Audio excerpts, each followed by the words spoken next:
Comment je suis passée de ça à ça grâce à la musculation. Coucou à toi et bienvenue sur ma chaîne YouTube. Si tu ne me connais pas, je me présente, je m'appelle Anne-Françoise, j'ai 26 ans et je suis coach sportive à Bruxelles et également à distance. Si aujourd'hui le sport fait partie intégrante de ma vie, ça n'a pas toujours été le cas, bien au contraire. Et dans cette vidéo, je vais t'expliquer comment je suis passée de 48 kg mal dans ma peau à 60 kg et enfin bien dans mon corps. Je vais également te donner mes meilleurs conseils pour que toi aussi tu puisses te transformer physiquement et avoir un corps dans lequel tu te sens bien. Comme je te le disais, le sport a jamais fait partie vraiment intégrante de ma vie jusqu'à il y a quelques années. Quand j'étais petite, moi je faisais beaucoup de danse, je faisais des petits spectacles à mes parents, enfin tu vois, j'adorais danser mais j'ai jamais été l'enfant vraiment très sportive.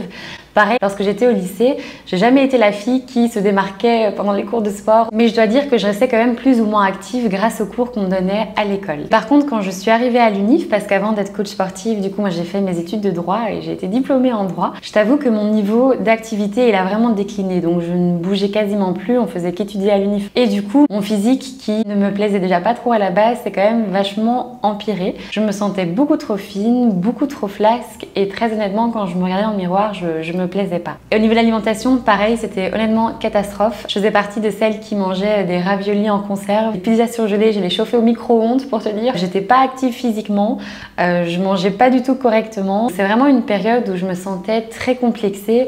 Quand je faisais du shopping, quand j'étais à la plage, quand simplement les gens me prenaient en photo, je me disais mais ça va pas du tout. Mon déclic, ça a été quand j'étais en vacances à Rome avec mon copain. On est sur la plage et là je vois une Italienne sortir de l'eau incroyable. Elle était bien foutue et au-delà de son physique, c'était vraiment sa confiance en elle qu'elle dégageait. Moi j'étais là et je me voyais dans ma tenue et je me disais mon maillot est trop beau, mais je suis juste horrible dedans. Et ce moment à Rome a été mon déclic. C'est vraiment ce moment-là où je me suis dit il faut que je fasse quelque chose. Et j'ai commencé la musculation. Je vais pas te mentir, moi je pensais pas vraiment que la musculation pouvait m'aider, mais je me suis dit foutu pour foutu, autant essayer. Du coup j'ai commencé la salle avec pour objectif de prendre des formes, de me muscler. Et c'est vrai que j'ai commencé sans programme, en n'y connaissant très honnêtement rien du tout. Je savais pas du tout comment je devais m'entraîner, comment je devais manger. Ce qui a été le plus compliqué pour moi au départ, c'est d'affronter le regard des autres, oser aller à la salle, prendre ma place, etc. Moi ce qui m'a aidé, c'est pour commencer d'aller à la salle dans des heures plutôt creuses où il n'y avait pas trop de monde, donc où je me sentais pas trop regardée,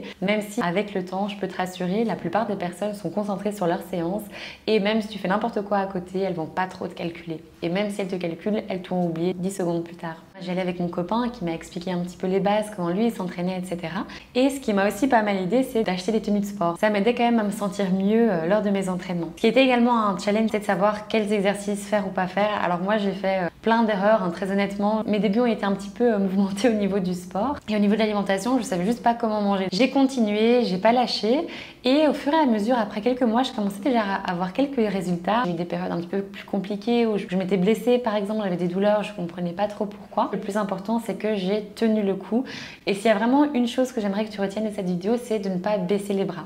Je sais que c'est facile à dire, mais très honnêtement, c'est ça qui fait toute la différence. Faut que tu tiennes au long terme. Aujourd'hui, ça fait 5 ans que j'ai commencé la musculation et ça a été la meilleure décision de ma vie. Évidemment, j'ai toujours des complexes comme tout le monde, mais je me sens beaucoup mieux dans mon corps. J'ai pris 12 kilos. J'arrive aujourd'hui à faire des tractions lestées, des dips lestés. Je m'entraîne pour faire le muscle up. Au niveau de mon bas du corps, pareil, j'ai réussi à développer mes jambes et mes fessiers, ce qui était quand même un objectif pour moi. Ça m'a également aidé dans ma vie à savoir qu'est-ce qui était bon, moins bon pour moi, pareil dans les relations. Ça a vraiment été un changement complet et je sais à quel point ça peut changer et impacter positivement ta vie. On passe maintenant à mes meilleurs conseils que tu pourras appliquer pour ta transformation physique à toi. Premier conseil en ce qui concerne le sport, il faut que tu aies un programme. C'est vraiment super important que tu aies une structure en fait dans tes entraînements et que tu aies un programme qui soit adapté à tes objectifs à toi. Si tu veux, moi je te partage mon programme de musculation 100% gratuit. Je te mets le lien en description. Sur base de ce programme, il faut que tu mettes assez d'intensité. Par exemple, si tu t'entraînes à la salle de sport, il faudra petit à petit augmenter les poids pour qu'à chaque fois tu te pousses, tu te donnes un maximum et que tu appliques ce qu'on appelle la surcharge progressive. Mon deuxième conseil concerne l'alimentation. Il faut que tu détermines quels sont tes objectifs. Si comme moi, tu veux prendre des formes, prendre du poids, il faudra que tu sois en surplus calorique. Ça veut dire que tu devras manger plus de calories que ton corps n'en dépense tous les jours. Par contre, si tu veux perdre du poids, il va falloir que tu sois en déficit calorique, c'est-à-dire que tu devras manger moins de calories que ce que ton corps dépense tous les jours. C'est très important de savoir qu'est-ce que tu veux atteindre comme résultat. À côté de ça, n'oublie vraiment pas de manger assez de protéines, le poulet, la viande, le poisson, le tofu, les œufs, le fromage, etc.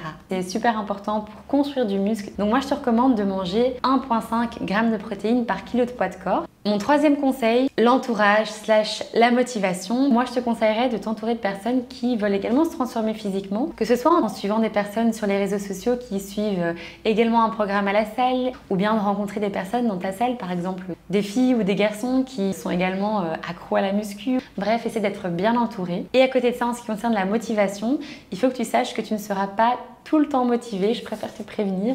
Il y aura des moments où tu vas te dire j'ai juste pas envie d'aller à la salle. Donc il faudra vraiment que ça fasse partie de ta routine, de dire ok, aujourd'hui, même si j'ai la flemme, même si j'ai envie de rester dans mon fauteuil et de regarder 3 épisodes de ma série Netflix, eh bien je regarderai que 2 épisodes ce soir de ma série et j'irai 1 heure à la salle. Petit à petit, ça deviendra une routine et tu devras même plus te forcer parce que ça fera tellement partie de tes habitudes que tu iras à la salle un petit peu naturellement juste parce que ça fait partie de ta routine. C'est vraiment le fait de pas lâcher, d'être régulière, de continuer à faire les mêmes exercices, de répéter, qui fera la différence. Le mot de la fin, si moi j'ai pu y arriver, si des centaines de mes élèves et si des milliers de personnes dans le monde y arrivent, alors toi aussi tu peux y arriver. N'hésite pas si tu as des questions à me poser en commentaire. Merci d'avoir regardé cette vidéo, j'espère que ça t'aura plu. N'hésite pas à lâcher un pouce bleu et à t'abonner à ma chaîne et je te dis à très vite.